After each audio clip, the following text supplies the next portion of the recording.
সম্মানিত ভিউয়ার, সবাইকে জানাচ্ছি ইউটিউব চ্যানেল অনলাইন ক্লাস একাডেমির পক্ষ থেকে শুভেচ্ছা এবং স্বাগতম। আমরা যারা স্টুডেন্ট আইডি নিয়ে কাজ করি তারা কিন্তু আমরা জানি যে মাঝে আমাদেরকে অবশ্যই ইউজার কিন্তু যোগ করতে হয়।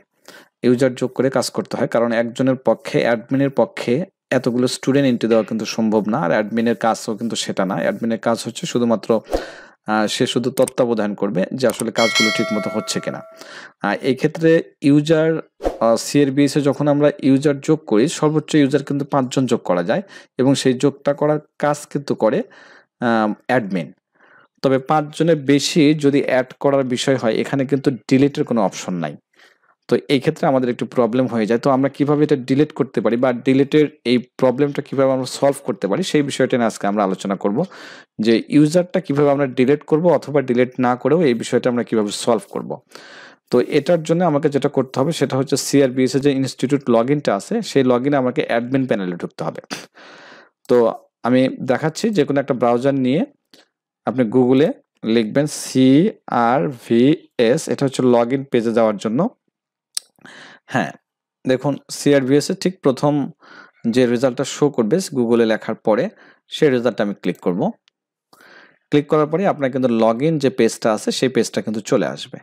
এইখান থেকে ইউজার টাইপ কিন্তু দুই ধরনের হয়, একটা হচ্ছে অ্যাডমিন আর একটা হচ্ছে ইউজার। তো আমরা যেহেতু ইউজারটাকে ডিলিট করব, সুতরাং ইউজারের অ্যাকাউন্ট দিয়ে কিন্তু এটা ডিলিট করা যাবে না। CRVS এর যত এডিট এবং ডিলিট যাই করেন না কেন, সেটা কিন্তু অ্যাডমিনেরটা দিয়ে করতে হবে। ইউজার শুধু এন্ট্রি দেবে, এর বেশি কিন্তু কিছু না। তো ইউজারকে যেহেতু আমি ডিলিট করব, সেজন্য আমি অ্যাডমিন প্যানেলে ঢুকবো। অ্যাডমিন প্যানেলে ঢোকার জন্য এখানে ইউজার টাইপে এই ড্রপ ডাউনে ক্লিক করে আমি অ্যাডমিনে ক্লিক করে দিলাম। এখানে প্রতিষ্ঠানের ইন নাম্বার এবং পাসওয়ার্ড, এখানে অ্যাডমিনের যে পাসওয়ার্ডটা, সেই পাসওয়ার্ডটা কিন্তু এখানে আমরা দেব। দেওয়ার পরে আমরা এখানে লগ ইন করবো। হ্যাঁ, লগ ইন করার পরে এটা কিন্তু অ্যাডমিন প্যানেল দেখাচ্ছে। আপনি যখন ইউজার দিয়ে ঢুকবেন তখন কিন্তু এগুলো কিচ্ছু দেখাবে না, শুধুমাত্র স্টুডেন্টটা দেখাবে, আর কোনো কিছুই কিন্তু দেখাবে না। এটা হচ্ছে অ্যাডমিন প্যানেল। তো এই অ্যাডমিন প্যানেলের থেকে আমরা ইউজারটা ডিলিট করবো কীভাবে, এটা একটা সামারি দিয়ে দিয়েছে।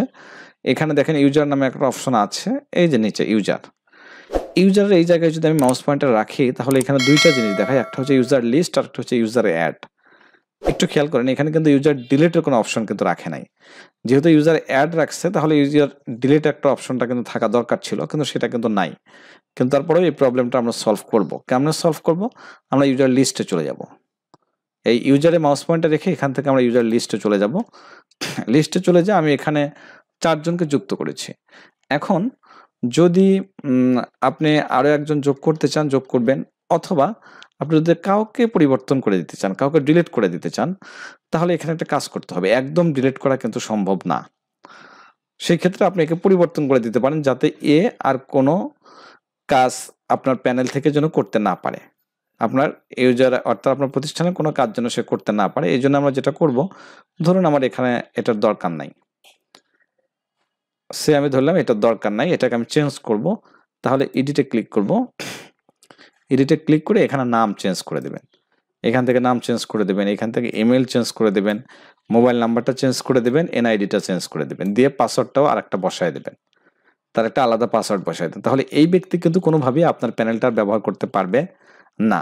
এখন প্রশ্নটা হচ্ছে যে কার্ডটা এখানে দেবেন। আপনি যে কোনো একজনের দিয়ে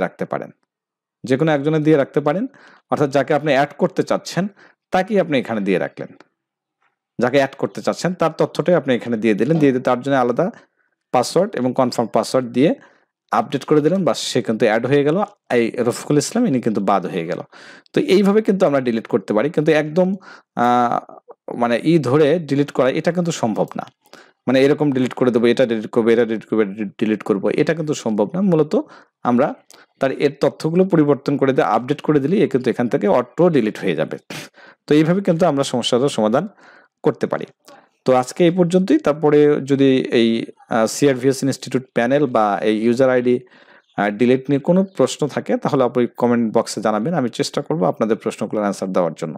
সবাই ভালো থাকবেন, সুস্থ থাকবেন। আল্লাহ হাফেজ।